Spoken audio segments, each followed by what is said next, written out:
ዛሬ በጣም ደስ የሚል ቀን ነው። 25 ልጆች በቢል ጌትስ ፋውንዴሽን ሩዋንዳ ሊታከሙ ነው።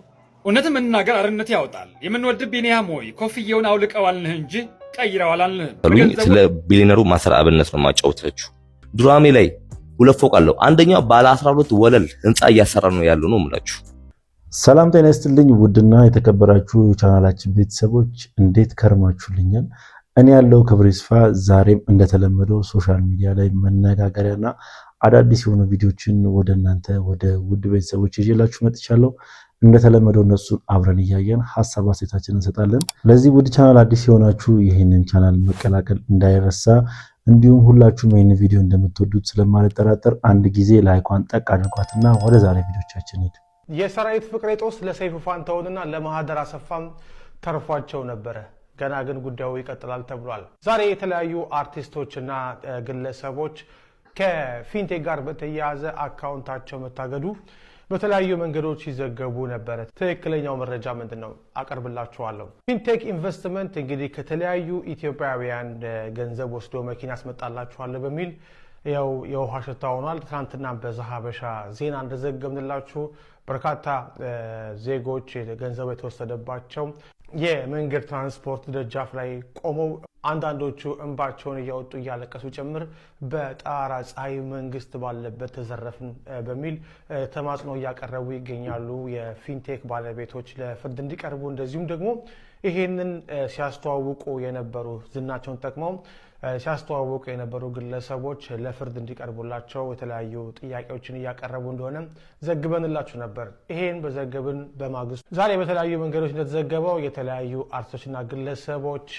ያላቸውን ዝና በመጠቀም ከፊንቴክ ተባባሪ በመሆን የፊንቴክን የሐሰተኛ ማስታወቂያ በማስተዋወቃቸው የተነሳ በእነሱ ተጭበርብረናል በሚል ክስ ተመስቶባቸው በፍትሐ ብሔር እየታየ ይገኛልና የእነሱ አካውንት ንብረት መታገዱ መዘገቡ ይታወቃል። ዛሀበሻ ባለው የፍርድ ቤት ማስረጃ መሰረት የሰራዊት ፍቅሬን ጨምሮ የ10 ግለሰቦች አካውንት ታግዶ የነበረ ሲሆን ከመጋቢት 7 ጀምሮ ደግሞ 10 ግለሰቦች እንግዲህ በፌዴራል የመጀመሪያ ደረጃ ፍርድ ቤት ሬጅስትራር ሰላማዊት ስም የወጣው ደብዳቤ ያመለክታል። ስለዚህም ሰራዊት ፍቅሬን ጨምሮ የተከሰሱት አካውንታቸው እንደገና ቢለቀቅላቸውም እነሱ ግን ዳኛዋ ግን ጉዳዩን እመለከታለሁ ብላለች። በህዝቡ በእነሱ ማስታወቂያ ተታሏል አልተታለለም የሚለውንና ህዝቡ ደግሞ ያቀረበውን ክስ ዳኛው አከታተላል ባለች። ለጊዜው ግን የአካውንታቸውን መታገድ መነሳት የሚያመለክት ማስረጃዎች አግኝተናል። በፌዴራል የመጀመሪያ ደረጃ የፍትሐ ብሔር ክስ የቀረበባቸውና ንብረታቸው ታግዶባቸው መጋቢት 7 የተለቀቀላቸው አንደኛ ፊንቴክ ኢንቨስትመንት ግሩፕ፣ ሁለተኛ አቶ ዳንኤል ዮሐንስ ኢየሱስ፣ ሶስተኛ አቶ ግርማይ ገብረ ሚካኤል ይደጎም፣ አራተኛ አቶ አሰግድ እያሱ ለብሶም፣ አምስተኛ ሰራዊት መልቲሚዲያ፣ ስድስተኛ አቶ ሰራዊት ፍቅሬ ማለት ነው ሰራዊት መልቲሚዲያ፣ እንደዚሁም ስምንተኛ አብርሃም ግዛው ራሱ፣ ዘጠነኛ አባይ ቲቪ፣ 10ኛ ናሁ ቲቪ፣ 11ኛ ሪፖርተር ጋዜጣ፣ 12ኛ ይገረም ደጀ ጭራሽ ቲቪዎችም አሉ። እንግዲህ ጉድ እኮ ነው። 14ኛ ሰለሞን ቦጋለ፣ 15ኛ ካሊድ ናስር፣ 16ኛ ቲክቶከሩ መንሱር ጀማል ናቸው። ሰራዊት ፍቅሬ ወደፊት አካውንት መንሱር ጀማልም አለ። ሰይፉ ፋንታሁን መንካቱ የማይቀር ነው። ምክንያቱም ኢትዮ ኤፍኤም የሚባል የጋራ ድርጅት አላቸው ከአላም ጉዳይ የከፈተላቸው ለሰይፉ ለማህደርና እንደዚሁም ደግሞ ራሱ ለሰራዊት ፍቅሬ። ስለዚህም ፍርድ ቤት ንብረት ሲያግድ ወደ ኢትዮ ኤፍኤም በመሄድ የነ ሰይፉ ፋንታሁንም ሊያጉላላቸው ይችላል። ከጉዳዩ ጋር ምንም አይነት ግንኙነት ባይኖራቸው ሰይፉና ማህደር የሰራዊት ጦስ ግን ሊደርሳቸው ይችላል። ስለዚህም ማንኛውም ግለሰብ ለምትሰሩት ማስታወቂያ ጥንቃቄ ማድረግ አለባቸው። በተለይ እንደዚህ ሪል ስቴት እንደዚህ የመኪና ያስመጣሉ ምናምን የሚሉ ነገሮች ላይ ከፍተኛ ጥንቃቄ ያስፈልጋል። ዝናችሁን ተጠቅሞ ብዙ ሰዎች ሊሳሃት ይችላል። በዛ የተነሳ የብዙ ሰዎች ህይወት ተበጥቷል። ትናንትና በነበረው ሰላማዊ ሰልፍ ላይም ሲናገሩ የነበሩት በዚህ የተነሳ ስትሮክ የታመመ ሰው አለ። በዚህ የተነሳ ብዙ በሽታ ውስጥ የወደቁ ሰዎች አሉ። እርጉዝ ያስወለዳት ሴት አለች። ብዙ ነገር ነው በደል የደረሰባቸው ሰዎች እየተናገሩ የሚገኘው። ስለዚህም ይሄ ነገር ጦሱም ለሌሎች ለስራ ባልደረቦች ለሼር ሆልደሮች ሊደርስ ስለሚችል ማስታወቂያ የምታስተዋውቁ ሰዎች ጥንቃቄ ማድረግ ይገባቸዋል። እንግዲህ ሰሞኑን በማስታወቂያ ሰበብ የሚበሉ ብሮች በጣም እየበዙ ይገኛሉ። ያው ታዋቂ ሰዎችም እንደዚህ አይነት ማስታወቂያ ሲሰሩ መጀመሪያ ስለ ማስታወቂያው ስለሚሰሩት ማስታወቂያ ምንም አይነት ሪሰርችም ሆነ ጥናት አያደርጉም ማለት ነው። እና በእነሱ የተነሳ ብዙ ሰዎች እየተበሉ ያው ሰላማዊ ሰልፍም እስከ መውጣት የደረሱበት ሁኔታ ነው የሚገኘው። እና እንደሰማችሁት ታዋቂ ግለሰቦች በጣም ብዙ ነገሮችን ህብረተሰቡ ላይ አድርሰዋሉ ማለት ይቻላል። እና ከነዛ ግለሰቦች መካከል ያው እነ ሰራዊት ፍቅሬ እነ ሰለሞን ቦጋለም ይገኙበታል። መንሱር ጀማልም እንዳለበት ሆኖ ማለት ነውና የሰራዊት ፍቅሬ ጣጣ ለሰይፉ ፋንታውንም ሊተርፍ ይችላል እየተባለ ይገኛል። ሰይፉ ፋንታውንም ሊያስከስሰው ወይ ደግሞ ሊያሳስረው የሚችል ጉዳይ ሊሆን ይችላል እየተባለ ይገኛል። እና ይህ ነገር ገና እንደዚህ ወደ ክስ ከመሄዱ በፊት አንድ ግለሰብ ስለዚህ ጉዳይ በጣም ማብራሪያ ሲሰጥ ነበረ። አትመኑ፣ ብራችሁን እንዳትበሉ እያለ በጣም ለብዙ ሰዎች ያው እያስጠነቀቀ ነበረ። ግለሰቡ አውንታ በርሲሳ ይባላል። በቲክቶክ ፔጅ ስሙ ማለት ነው። እስኪ የማታውቁት ካላችሁ አንድ ጊዜ ስለ ዛሬው ጉዳይ የተናገረውን ላስመልክታችሁ። ከፊንቴክ ኢንቨስትመንት ጋር በተያያዘ ንብረታቸውን እንዳያንቀሳቀሱ የታገዱ የሚዲያ ተቋማት፣ አርቲስቶች፣ ቲክቶከሮች፣ የተለያዩ ግለሰቦች ታግዶ የነበረው እግድ ተነስቷል የሚል ዜና በፍጹም የተሳሳተ ነው። ሲጀምር ስለመታገዱ ማንም ሶሻል ሚዲያ አካባቢ መጥቶ የተናገረ ሰው አልነበረም። ትላንትና እኔ ነኝ የነገርኳችሁ። በ24 ሰዓት ውስጥ መጥተው እግዱ ተነስቷል የሚሉ ሰዎች እየመጡ ናቸው ያሉት። ይሄ ምን ታስቦ ነው የሚለውን ለማየት ከሞከርን ፊንቴክ ላይ ከ1000 እስከ 1300 ቪክቲሞች አሉ። እነዚህ ቪክቲሞች መጀመሪያውኑ እንዳይሰባሰቡ ተደርጓል። እንዳይሰባሰቡ የተደረገበት ምክንያት ከተሰባሰቡ ፓወር ይኖራቸዋል፣ የተለያዩ የመንግስት አካላት ጋር ይሄዳሉ፣ መክሰስ ይችላሉ፣ ዲስከሽን ያደርጋሉ፣ የተለያዩ ችግሮቻቸውን መፍታት ይችላሉ። እነዚህን ሰዎች ወደ ህግ ማቅረብ ፓወር ይኖራቸዋል። ስለዚህ እንዳይሰባሰቡ ነው የተደረጉ። ተሰባስበው ከተገኙ ደግሞ የተለያዩ ሎቢዎችን መሀል ላይ በማስገባት ቪክቲም እንደሆኑ ከነሱ ጋር መሀል ያስገቧቸውና እነዛ ሰዎች እንዲበትኗቸው ሲከፈላቸው ጭምር የነበሩ ሰዎች ናቸው። ከዚህ በተጨማሪ እንደዚህ አይነት ሐሰተኛ ወሬዎችን በመዛት ተስፋ ማስቆረጥ፣ እነዛን ሰዎች ወደ ህግ እንዳይሄዱ ተስፋ ማስቆረጥ ውስጥ የተገባ ስለሆነ ይሄ ዜና በፍጹም የተሳሳተ ነው። ሲጀመር እነዚህ ሰዎች የተበተኑ ናቸው። 2፣ 3፣ 4 እየሆኑ ነው ክስ የመሰረቱት እንጂ አንድ ላይ 1300ዎቹም አንድ ላይ ክስ አልመሰረቱ። የአንዱ ሲነሳ የአንዱ ኦልሬዲ ታግዷል። በጣም ብዙ እግዶች ናቸው የመጡት ተከፋፍለው ስለሄዱ ወደ ፍርድ ቤት ማለት ነው። ስለዚህ ሲጀመር እነዚህ አርቲስቶች ነን ምናምን ነን የሚሉ ሱፋቸውንና ምላሳቸውን ብቻ አጣፍጠው የሚንቀሳቀሱ ሰዎች የባንክ አካውንታቸው ላይ እኮ እስከ 100 ብር ድረስ ነው የተገኘው። ማክሲመም 1 ሚሊዮን ብር ነው የተገኘው። ይሄ ምንን ያሳየናል? መጀመሪያውኑ ካሹን አሸሽተውታል። ወደ ፍርድ ቤት የሄዳችሁ ሰዎች ፍርድ ቤትን እመኑ።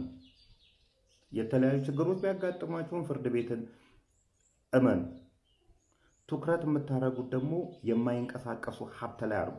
መሬት ላይ፣ እቤት ላይ፣ ግፋ ካለ ደግሞ ተሽከርካሪዎቻቸው ላይ። እነዚህ አካባቢ ነው የተሻለ ውጤት የተገኘው። አሁን እግዱ ተነስቷል የሚል ዜና ከሰሙ ሰዎቹ እነዚህን ንብረቶች ለመሸጥ ጊዜ ያገኛሉ። አንዱም ትኩረት የተደረገው ይሄንን እንትን ለማለት ነው። ስለዚህ እነዚህን ነገሮች ላይ ትኩረት አድርጉ። ሁለተኛ ሌላ ሚዲያ ተቋማትም ጨምሩበት። ይሄን ሲያስተዋውቀው የነበሩ እነ ኢቢኤስ፣ ኢቢሲ ያሉ ትላልቅ ተቋማትንም ጨምሩባቸው። ስለዚህ በእንደዚህ አይነት ሁኔታ ሳትደናገጡ የጀመራችሁበትን እንትን ቀጥሉ ለማለት እወዳለሁ። እንግዲህ ይህ ግለሰብ ከመጀመሪያው ጀምሮ ብዙ ግለሰቦችን እያስጠነቀቀ ነበረ። ምን እያለ? እነዚህ ግለሰቦች ትክክለኛ ድርጅቶች አይደሉም እያለ ማለት ነው። መንሱር ጀማልን እየተከታተለ ስር በስር ያው ብዙ ነገሮችን ብዙ መረጃዎችን እያጋለጠ ነበረ እና በስተመጨረሻም ግለሰቡ ልክ ሆኖ ተገኝቷል። ያው ድርጅቱ ብዙዎችን በማጭበርበር ብዙ ሚሊዮን ብሮችን ዘርፎ ያው ድምፁን አጥፍቶ ቆይቶ ነበር እና ያን ነገር ሲያስተዋውቁ የነበሩ ግለሰቦች እንደነ ሰራዊት ፍቅሬ፣ እነ ሰለሞን ቦጋለ፣ ያው እነ መንሱር ጀማል ብዙ ግለሰቦችም አሉ እንደሰማችሁት ማለት ነው። እና ያው እነሱ ግለሰቦች ምንም ነገር እኛ አናውቅም። የሆነ ሰሞን እንደውም ሰለሞን ቦጋለ ተጠይቆ ነበረ። ማስታወቂያ ብቻ ነው የሰራሁት እኔ ምንም የተደረገልኝ ነገር የለም እያለ ነበር እና የህብረተሰቡን ገንዘብ ካስበሉ በኋላ ማስታወቂያ ነው የሰራሁት ማለት ትክክል ነው ብዬ አላስብም። ያው ማስታወቂያ ያለባቸው ትክክለኛውንና ያው ለህብረተሰቡ የሚመጥነውን የሚጠቅመውን ነገር ነው ብዬ ነው ማስበው። ነገራችን ላይ ኤአይ ሰዎችን ወደ ውጭ ሀገር መላክ እንደጀመረ ሰማችሁ? ኤአይ ሰዎችን ወደ ውጭ ሀገር መላክ። ስለ ጉዞ ትክክለኛ መረጃ ከፈለጋችሁ ከዊሊ ኢትዮጵያ ቱር ኤንድ ትራቭል ራሱ ዊሊ በአካል ይመጣል። የሚገርም ቀን እናሳልፋለን። እሸቱ መለሰ የሚባል ደግሞ ሰውዬ የውጭ ሀገር ፕሮሰስ ብር ጥሞታል። ሰውን መብላት፣ ሰውን መዝረፍ ማለት ነው። ሰው ግን ምን ነካው? ማስበላት እያልኩ ነበር። ራስህን ትዘርፋለህ ማለት ነው። ይሄ ዊሊ ነው ዊሊ ከሚለው ሰውዬ ጋር አሁንም ደግሞ ተመልሰ መጣ። ኤአይ ብለህ በኤአይ ምናምን ተሽሎኩልከህ መልሰህ እዛችሁ የውጭ ሀገር ፕሮሰስ ላይ መጣ። ለምን ብሩ ጥሟላ። በ100 ሚሊዮኖች ነው የሚገኘው፣ በ50 ሚሊዮኖች ነው የሚገኘው እጅ ላይ የሚገባው ለኪስህ የሚገባው ማለት ነው። ጥሟል ብሩ። አሁንም መጣ መልሰህ ዊሊ ትለናለህ። ከዛ ሰው እዚህ ሀገር ወደ ውጭ የሚሄድ ፍላጎቱን በደንብ ስላጠናው በዛ ብሩን ትረካከበዋለህ፣ ትበለዋለህ። ምን አይነቱ ሰው ነው? ማንም ሰው ማለት ነው ዊሊ የሚባለው ሰውዬ ጋር እንዳትሄድ። ሄዳችሁ ብራችሁን ነው የምትበሉት። እጥብ ነው የሚያደርጓችሁ ከሸቱ ጋር ሆነው። አሁንም ስልክ አስተዋውቋል። እንግዲህ ክፍለ ሀገር እዚህ እንኳን ያለው ማን ነው? ክፍለ ሀገር ያለው ሌላ ስልክ ላይ ይደውላል። ከዛ ራሳችሁ ናችሁ እኮ ሌላ ሰው ቀጥራችሁ ከዛ ብሩን ተረካከቡታላችሁ። መልሰ ደግሞ እኔ አላስበላሁትም ትለናለህ። መተህ የባለፈው አይበቃህ የሚያስበላው ብር አሁንም ደግሞ ከዚህ ዊሊ ከሚባል ሰውዬ ጋር የምትመጣበት ያከበረ ሰው ራሱ ምን ይልሃል አንተ? ሰውዬ ስማቸው ነው ያፈረሱ ያሉት ባይዘው እንደዛ ሰማይ እየሰቀለ ሰው ምን ይልሃል እንዴ? ምን አይነት የቀለልክ ሰው ነው? በቃ እንዳስበላችሁ አይበቃም? ለራስህ ሌላ ስራ ሞክር። በቃ እንዴ ዩቲዩብን አርፋ አሸክልም እንዴ? እንግዲህ ከዚህ ርዕስ ሳንወጣ ያው ሰሞኑን ደግሞ እሸቱ በእንደዚህ አይነት ኬዝ ያው ውጭ ሀገር እንልካለን ከሚል ኤጀንሲ ጋር አንድ ላይ በመሆን ማስታወቂያ ሰርቶ ህብረተሰቡን በብዙ ሚሊዮን ብር አስበልቷልና የእሸቱ ተግባር ራሱ የብዙዎችን ቀልብ የሳበ ነገር ሆኖ ተገኝቷል። እሸቱ ምን ያክል በሰዎች ዘንድ ተወዳጅነት እንዳለው ሁላችሁም ታውቃላችሁ ብዬ አስባለሁ። እና ይህ ተወዳጅነቱን በእንደዚህ አይነት በማይረባ ነገር በአንዴ እንዲንደው ያደረገው ይመስለኛል። የልጁ አነጋገር ትክክል ባይሆንም ያው የገለጸበት አነጋገር ትክክል ባይሆንም እሸቱ በዚህ መልኩ የገነባውን ስም ያው ለህብረተሰቡ ያለውን ፍቅር በዚህ መልኩ በአንዴ ያወድማል ብዬ አላስብም። ሲቀጥል ደግሞ እስካሁን ድረስ ከሱ ምንም አይነት መግለጫ አልተሰማም። ያው ብዙ ሰዎችም ተበልተው ነበረ ማለት ነው እና እሱ ምንም የተናገረውን ነገር የለም። ሲቀጥል እስካሁን እንዴት ዝም እንዳለ ብዙዎች ገርሟቸዋል ማለት ነው። እንዴት ቪዲዮ ሰርቶ ቢያንስ ማብራሪያ አይሰጠንም እያሉ ይገኛሉ። በመጀመሪያ ደረጃ ለሙስሊም ፎሎወሮች ሚሊዮነሩ ማስተር አብነት የ2 ፎቅ ባለቤት እንዴት ሊንክ ሪፖስት እያደረጋችሁ ተከታተሉኝ። ስለ ቢሊዮነሩ ማስተር አብነት ነው ማጫወታችሁ። ማስተር አብነት ማለት በ120 ሲሲ ሞተር ትርኢት አሳያለሁ ብሎ ከሀገር ሀገር ተንቋሎ ከስሮ ከገበያ ይወጣላችኋል። ከዛ በኋላ ጆሬ የምትባል ቀበሌ ይሄድና አንዲት ልጅ ያገባል። በእነሱ ባል ደግሞ ሴናጥሮች የምጥለው ፎቶ ቤት ይከፍቱለታል። ኒያላ የሚባል ፎቶ ቤት ዱራሜ ከተማ ላይ ያንን ፎቶ ቤት ከፍቶ እየሰራ እያለ ሄኖን የሚባል የበጎ አድራጎት ተቋም ውስጥ ይቀላቀላል። እዛ ተቀላቅሎ መንገድ ላይ ሰዎች እያነሳ ቪዲዮ ይቀርጻል። ያ ቪዲዮ ቫይራል ሲወጣለት ከደቡብ አፍሪካና ከአረብ ሀገር የሀገር ብር ይላክለታል። እጥብ አድርጉት ነው የምላችሁ። ከሄኖን የሚባለው የእርዳታ ተቋም ተገንጥሎ በግሉ ይወጣላ እጥብ አድርጉት ይበላል። እነሱ የእርዳታ ሰዎች በሙሉ ጎዳና ላይ ነው ያሉት። ይህን የዱራሜ ማህበረሰብ ያውቃል። እሱ ብቻ ነው የሚገርማችሁ እንዴ? ዱራሜ ላይ 2 ፎቅ አለው። አንደኛው ባለ 12 ወለል ህንፃ እያሰራ ነው ያለው ነው የምላችሁ። ባለ 12 ህንፃ ወለል እያሰራ ነው ያለው። ብዙ መሬቶች አሉት ዱራሜ ላይ። ይህን የዱራሜ ከተማ ያውቃል። 2 ህንፃ የምር ነው። እሱ ብቻ ነው አዲስ አበባ ላይ ቤት አለው። ሕክምና እንኳን ገንዘብ ይዋጣል ሲባል አልፈልግም ያለው ሰው ነው። እኛ የምናውቅ እንደ ቤት ስራ አይደለም። ለምን ለሰው እንደምታብለ ነበር። ግን አንተ ለምን ራስን እያበለጸግ ነው። የሀብት መጠን ወደ ቢሊየን ተጠግቷል ነው የምላችሁ። ገባችሁ አይደለ? ማይነካ ሰው የለም፣ ሁሉም ይነካል ነው የምላችሁ። ሲቀጥል ደግሞ ማን ለቀጥል የወሰድከው ሕክምና ኬሞ ነው ምንድን ነው የወሰድከው ሕክምና? ምንም አካል ለውጥ አላየንም። እንግዲህ የካንሰር በሽታ ከባድ መሆኑን ነው የምናውቀው። ገባ አይደለ? እርግጥ ነው እኛ እንወዳለን፣ ጥሩ ነገር አርተሃል። ግን አሁን ላይ አንተም የራስን ሀብት በጣም እያበለጸግ ያለ ሰው ነህ። እጥብ አድርገህ ነው የበላው። ለምንድን ነው ተቋም ማከፍተው? ለምንድን ነው በዲስ ማሰጠው? ሁሌ ከኪስ እንዳረገ ሰው የምሰጠው ለምንድን ነው? ለኦዲት እንዳይመች፣ ለማጨበር፣ ለመብላት እንዲመች ነው። ስለዚህ አንተም ቢሆን ተቋም ከፍተህ በድርጅት ኦዲት የሚደረግ ቦርድ ያለው ነገር አንተም በቦርድ እንድትመራ ለምን ምታንቀ የግል ያበለጸከው ሰዎች ይረዳው ብለህ አንተ ቢሊዮነር ሆናል። ሰዎች የሚረዱበት ነገር በስርዓት በድርጅት ኦዲት በሚደረግ ቦርድ ባልሆነ መንገድ መሆን አለበት። ማስተር አብነት ጉዳችሁን ስሙ፣ እናንተም ጉዳችሁን ስሙ። ማስተር አብነት ባለ 12 ወለል ፎቅ እያሰራ ነው። እንግዲህ ማንሰማው ነገር የለም። አሁን ላይ ደግሞ ያው ማስተር አብነት ያው በራሴ ገንዘብ እታከማለሁ ማለቱ ብዙዎችን እያንጫጫ ይገኛል። ያው 2 ህንፃ አለው እያለ ይገኛል። መረጃ ይኑረው አይኑረው አይታወቅም። ያው ግለሰቡ ግን እያለ ይገኛል። 2 ፎቅ አለው ዱራሜ ከተማ ላይ እያለ ይገኛል። እና ይህ ነገር እኔ ትክክል ነው ብዬ አላስብም። ያው ማስተር አብነት በብዙዎች ዘንድ የሚወደድ ግለሰብ እና እንደዚህ አይነት ነገሮች ላይም ብዙም ጊዜ የማይሳተፍ እና ለእንደዚህ አይነት ነገር ቀዳሚው ማለት ይቻላል በእርዳታ ዙሪያ ማለት ነው ቀዳሚው ግለሰብ ነውና እስኪ ሌላም ቪዲዮ አለ እስኪ አይተን እንመለስ። ያው በዚህ ዙሪያ ላይ ማለት ነው። እውነትም መናገር አርነት ያወጣል። የምንወድ ቢኒያም ሆይ ኮፍያውን አውልቀዋልንህ እንጂ ቀይረዋላልንህ። በገንዘቡ ወደ ኢንቨስትመንት ግባበት፣ ቋሚና ዘላቂ የሆነ ተረጂዎችን የሚጠቅም መንገድ ቀይስ እንጂ አመት እየቆጠርክ ልመናውን አጠናክረህ እናልን አላልንህም። እባክህን እስከ መቼ ለመለመን ብቻ አሰብ? ኢትዮጵያ ውስጥ ሀገር በቀል የሆኑ ድሃ አባቶች ሰብስቦ የሚያበላ የሚያሳክም የሚንከባከብ ቢባል ዶክተር ቢኒያም በለጠ እሱ ብቻ ነው። በኢትዮጵያ ውስጥ እንደ ቢኒያም ትልቅ ስራ የሰራ ራሱን የሰጠ ሰው የለም። ታሪክ ሁሌም ይዘክራል። እንወዳለን፣ እናከብረሃለን። አሁን ግን በቃህን፣ ልመናው ይበቃል። ኮፍያውን አውልቅና እስካሁን የተሰሩ ስራዎችን የመንግስት ኦዲተር ተቀጥሮ ወጪውና ገቢውን ለህዝብ ይፋ አድርግ። እስካሁን የተለመነው እንኳን አዲስ አበባ ያሉ አረጋውያንን ቀርቶ ከኡጋዴ፣ ከሶማሌ፣ ኤርትራ ያሉትን ብንጨምራቸው ከበቂ በላይ ገንዘብ እንደተሰበሰበ እንገምታለን። ወደ ኢንቨስትመንት ግባ። ሁልጊዜ ያችን ኮፍያን አድርገ የሰው ፊት እየመጣ ከምትለምን በተለመነው ገንዘብ ቋሚና ገቢ የሚያመጣ ስራ ብትሰራበትስ? ለምሳሌ ያህል አንደኛ በክፍያ አፎርደብል ኢልደር ኬር ሴንተርስ ብትከፍት። ይህ ማለት ምን ማለት መሰለ? ኢትዮጵያ ውስጥ እጅግ ሀብታም ሰዎች አሉ። እነርሱን በቋሚነት የሚንከባከባቸው ሰዎች ይፈልጋሉ። ስለዚህ እንደዚህ አይነት ማዕከል ቢከፈት በትንሹ የብር ክፍያ ብቻ አገልግሎት ቢያገኙ እነሱ በሚከፍሉት ገንዘብ ድሃው ይረዳል። የመድኃኒትና ጤና ዕቃ ማቀነባበሪያ ቢዝነስ ባለሙያዎችና በጎ ፈቃደኞች ተቀጥረው በቋሚነት የመድኃኒት ማቀነባበሪያ ቢዝነስ ቢከፈት በመላው ኢትዮጵያ የሚገኙ ከሌላ ቦታ መድኃኒት የሚገዙ ሁሉ ከመቄዶንያ በመግዛት በአንድ ድንጋይ 2 ወፍ ይባላል። ይሄ ነው። መድኃኒት ይገዛሉ፣ ይጠቀማሉ፣ ድርጅቱንም ይጠቅማሉ። ሶስተኛ ከአረጋውያኖች ጋር የተያዘ ስልጠናዎች። ይሄ እጅግ ብዙ ገንዘብ የሚያመጣ ቢዝነስ ነው። በዚህ አካዳሚ ልክ እንደ ኮሌጅ ስልጠናዎች እየተሰጡ ከዚህ በሚገኘው ገንዘብ በቋሚነት የመቄዶንያ ተረጂዎች መርዳት ይቻላል። ለሌሎችም ስራ ተፈጥሮ እንደገና ገንዘብ ተገኝቶ ብዙ መስራት ይቻላል። አራተኛ ለአረጋውያን ምግብ አቅራቢ። ይሄ ቢዝነስ ከኢትዮጵያ አልፎ ወደ አፍሪካ ጎረቤት ሀገሮች ጭምር ማከፋፈል የሚቻልበት ጥሩ የቢዝነስ ስራ ነው። በዚህም ብዙ ሰራተኞች ተቀጥረው ተጨማሪ ትርፍ የሚያስገኝ ተቋም ነው። አምስተኛ ከአረጋውያን ፍላጎት ጋር የተገናኘ ማይክሮ ፋይናንስ።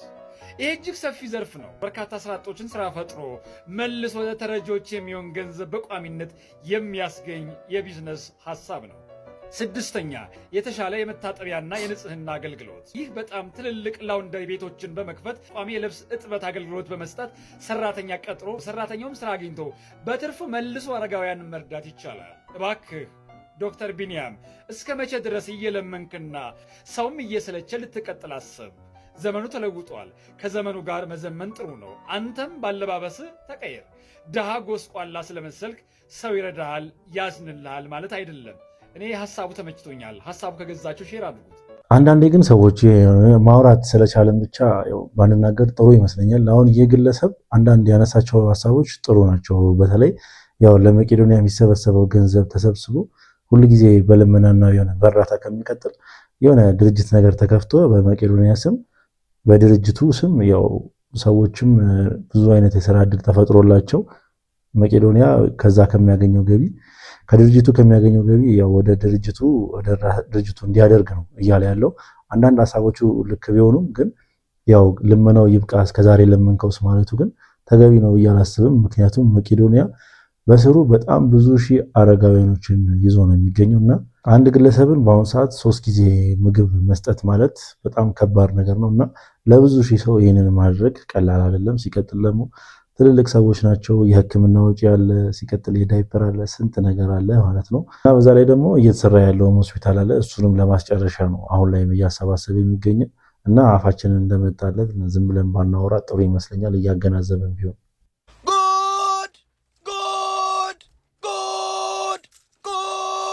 አንጋፋው ቲክቶከር የሃርት ቱ ሃርት ችልድረንስ ኤድ አምባሳደር አቶ አዶናይ ሞቲቬሽናል ስፒከር የጀመሩት የመቶ ሕፃናቶችን የማሳከም አለፉት 1 ሳምንታት የጀመሩትን ፕሮግራም እንደምታውቁ ብዙ ጠላቶችና ምቀኞች ተነስተው ጉዟቸውን ለማጎሳቆል ብዙ ኔጌቲቭ ኢነርጂ ያላቸው ሰዎች መጥተው ነገሩን እንዲከሽፍ ብዙ ሞክረዋል። ነገር ግን አዶናይ ተስፋ እንዳይቆርጥ ፓስተር ንጉስ ኢዮዳብ እየተከታተለ አዶናይን በማበረታታትና አዶናይን ተመልካቾችን ተከታዮችን ከጎኑ እንዳይጠፉ በማድረግና አካባቢ የከበቡትን ዝንቦችን በማራገፍ አዶናይ ዛሬ አሸብርቆ በሚያምር ሱትና በሉዊ ቪቶን ቤልት እንደዚህ በሚያምር ቪዲዮ መጥቷል። አዶናይ ደግሞ ቻሌንጅ ለሞላ ሙሉ የኢትዮጵያ ቲክቶከሮች ኃይለኛና አደገኛ ቻሌንጅ አምጥቷል። ይህን ቻሌንጅም እንደምታውቁት ቀደም ብዬ ላይቭ ገብቼ አዶናይ ብቻውን ይህን ነገር ሊሰራ አይችልም፣ ሁሉ መተባበር አለበት፣ እነ ጆን ዳንኤል እነ ከሌ ቅርታ ሌሎቹ ስለማላቃቸው ነው፣ እነ ጃኒ እነ ኤርሚ ኤችዲ እነ ስቲፋኖ ፒፒፒ ሁሉም የቻለውን እንዲያረጉ የቻላችሁትን ቻሌንጅ ተቀላቅላችሁ በጋራ ብዙ ነገር መስራት ስለሚቻል አንድ እጅ ብቻውን ማጨብጨብ አይችልምና አዶናይ የጀመረውን ነገር መጨረስ የሚፈልግ ሰው ስለሆነ ነገር ግን በትህትና የእናንተ እርዳታ ያስፈልገኛል ብሎ መጥቷል። ስለዚህ ቻሌንጁን ተቀላቀሉ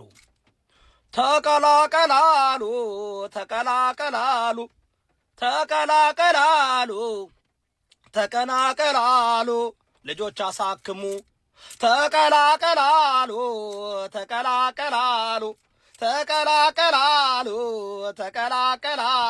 ልጆች አሳክሙ ሄይስ ዱስስ ሰሞኑን አዶናይ በአሜሪካ ተገኝቶ ያው ለ100 ህጻናት የልብ ህክምና ወጪያቸውን ለመሸፈን የሚያስችለውን ብር ሊያሰባስብ ሄዷልና በጣም ብዙ እንቅፋቶች እየደረሱበት ይገኛሉ። ያው ጓደኞቹ እዚህ ሆኖ ብዙ አይነት ነገሮችን እያራመዱ ይገኛሉ እና እሱ ያ ነገር ሳይበግረው በአሁን ሰዓት ላይ ከአንድ ድርጅት ለ25 ህጻናቶችን የሚሆን ሙሉ ወጪ ተበርክቶለታል ማለት ነው። እስኪ ከራሱ አንደበት ሰምተነው እንመለስ።